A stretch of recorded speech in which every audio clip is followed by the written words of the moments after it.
Hi everyone, my name is Zhou, and here I'll be presenting my research on the Chinese diaspora in Indonesia and Malaysia, specifically how the politicization of ethnicity, shaped by both historical violence and international relations, has led to sharply divergent outcomes in reconciliation and national cohesion. This project began through my visit to both countries last summer.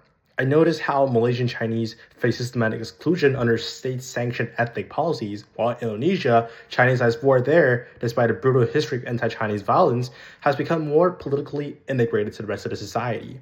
This contrast led me to investigate one central question, which is why has Indonesia made strides towards ethnic reconciliation while Malaysia continues to embed ethnic division into political and its economic system? I argue that answers lies in how states respond to ethnic violence and whether they choose to institutionalize division or pursue inclusion.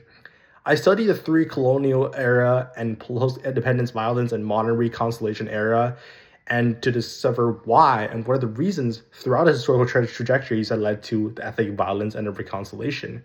In Indonesia, the 1965-66 mass killings and decades of cultural suppression under Suharto left deep scars. Yes, the post-New Order democratization created space for ethnic reconciliation through removing discriminatory laws, and public discourse shifted from racial segregation to national unity. And now that we see more Chinese Indonesians holding office in the government that run major businesses and celebrate their cultural heritage publicly, that is a good result of the ethnic reconciliation. While in Malaysia, the post-1969 response took the opposite direction.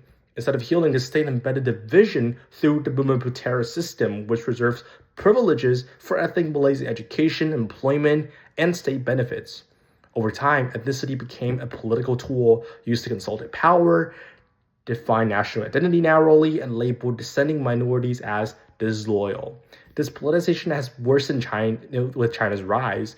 In Malaysia, political actors increasingly conflate domestic Chinese identity with Chinese state influence, reinforcing ethnic suspicion, while Indonesia has adopted a more technocratic approach, managing foreign relations with China while managing a civic-based national identity. My research suggests that a key lesson is that state response to ethnic violence with inclusion, reform, and depoliticization of identity that fosters stronger cohesion and resilience. Those that use ethnicity as a political weapon risk deepening division and undermining long-term stability, especially when international tensions are high. For international policy and policymakers and scholars, this case reveals how ethnic reconciliation is not only a moral imperative, but a strategic necessity in a geopolitically tense and diverse region like the ASEAN. Thank you so much.